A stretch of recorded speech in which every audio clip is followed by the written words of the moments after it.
Hi, I'm Dr. Julie Nelson, and I'm a doctor of traditional Chinese medicine here at Chi Integrated Health, located in Vancouver, BC. I talk a lot about the impact trauma has on our body because I see it every day in my clinical practice. Today, I'm going to discuss what happens to our body's physiology, the chemical changes that take place on a cellular level, and why it has created such a health crisis to our medical system.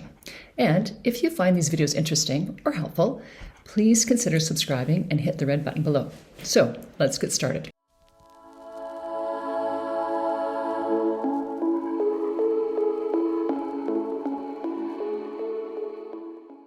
Trauma is the smoking gun in the room.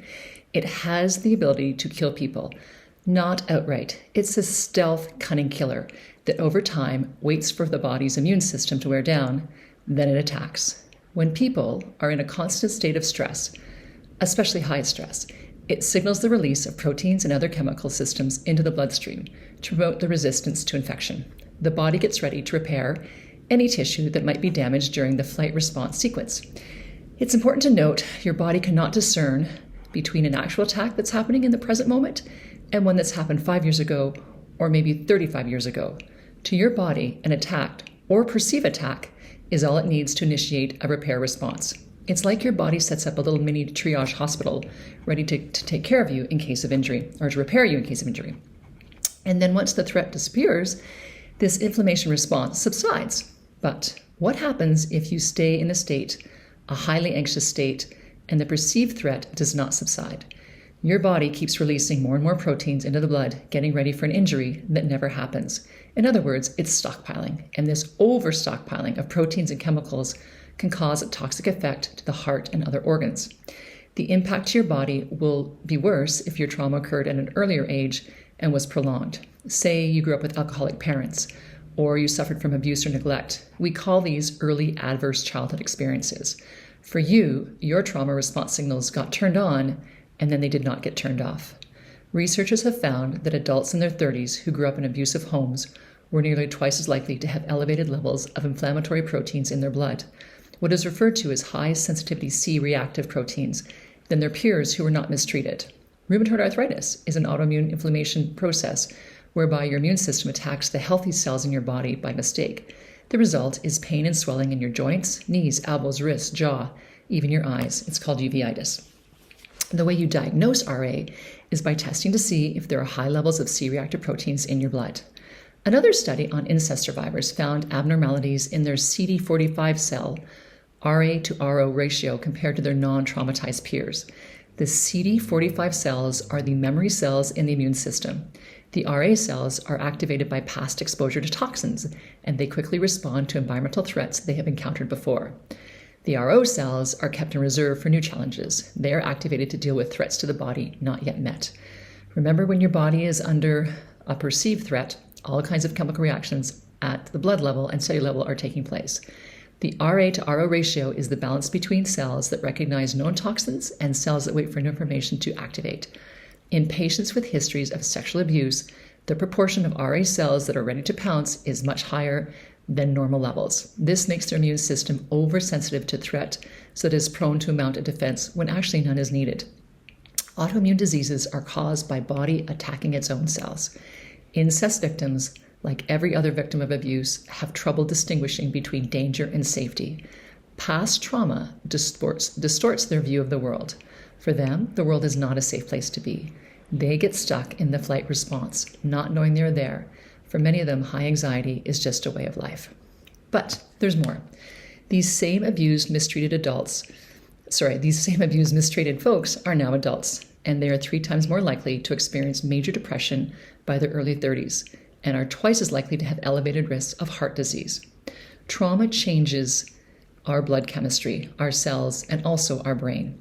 Researchers have found that repeated full-scale activation of the stress system, especially in early childhood, can lead to deep physical changes to the brain. Early childhood adversity alters the chemistry of the DNA in the brain through a process called methylation. Basically, traumatic experiences can cause tiny chemical markers called methyl groups to affix themselves to genes that cover the production of stress hormone receptors in the brain. It disables these genes, preventing the brain from properly regulating its response to stress. the brain becomes unable to turn off its stress response. Studies have shown that different forms of abuse will have different impacts on various parts of the brain at different stages in development. So, how do we measure the physical impact of trauma on the body? Well, in 1990, Vincent Folletti was the chief of the Kaiser Permanente's Department of Preventive Medicine in San Diego. It was the largest medical screening program in the world. He witnessed firsthand a patient who was morbidly overweight lose 276 pounds, only to gain it all back again when she started attracting unwanted male attention. Why? Because she had been the victim of incest, and losing the weight made it unsafe for her in the world.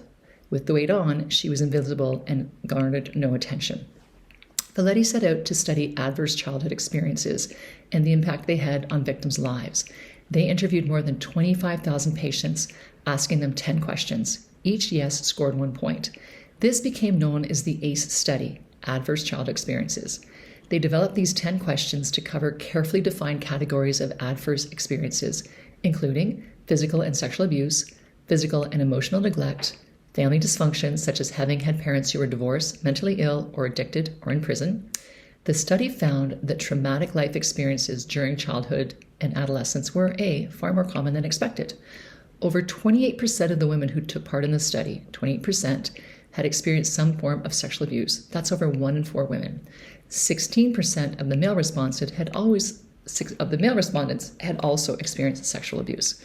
Growing up in a rough household will likely mean you're going to answer more than yes to 1 question. But here's the interesting thing. The higher the ACE score, the more mental and physical emotional health effects you're likely suffering from as an adult.